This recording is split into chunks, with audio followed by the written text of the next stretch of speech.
for having me. There are much deeper issues. I've moved into the U.S.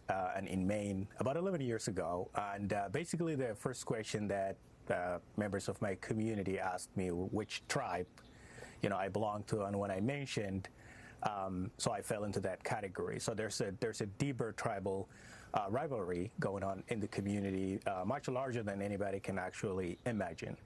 And then interestingly enough, even though I spoke very good English, one of the things that I was told to do is go find a discounted housing Section 8, which I didn't know what actually it was, and sign up for all the other community benefits within the government or the state.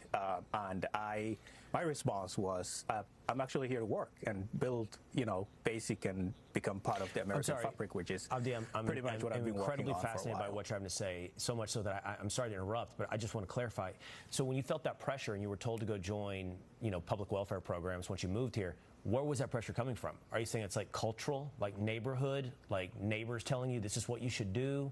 How were you pushed in that direction?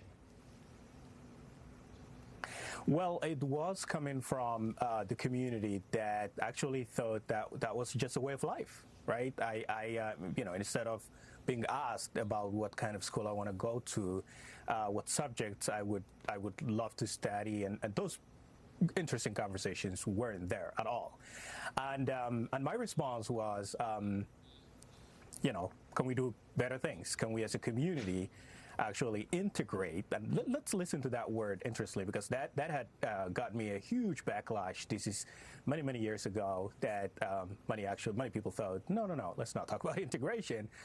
And I wasn't ready for that. I wasn't ready for a pushback against this idea of sort of melting into America, becoming part of America. And let's just be very clear that I haven't arrived here as a young man. I mean, I came here at age 29, so I was well informed about my culture and my community growing up in the civil war in Somalia. Incredibly, you're telling me you not only were discouraged from integrating into America, but you were also encouraged to stick to your tribal allegiances from back in Somalia, and those tribal allegiances and divisions remain here in America. That stat I showed, I'm curious, Abdi, about the percentage of the Somali population on some form of welfare, 80%, and stays that way over a 10-year period. Does that surprise you?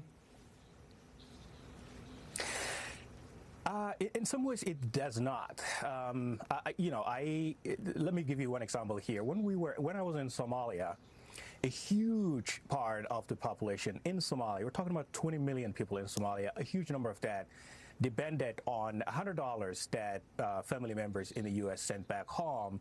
So there was not a lot of work to rebuild the country or get to work or, just basically building things. So this whole idea of receiving things the easy way has unfortunately actually evolved and become part of our way of life.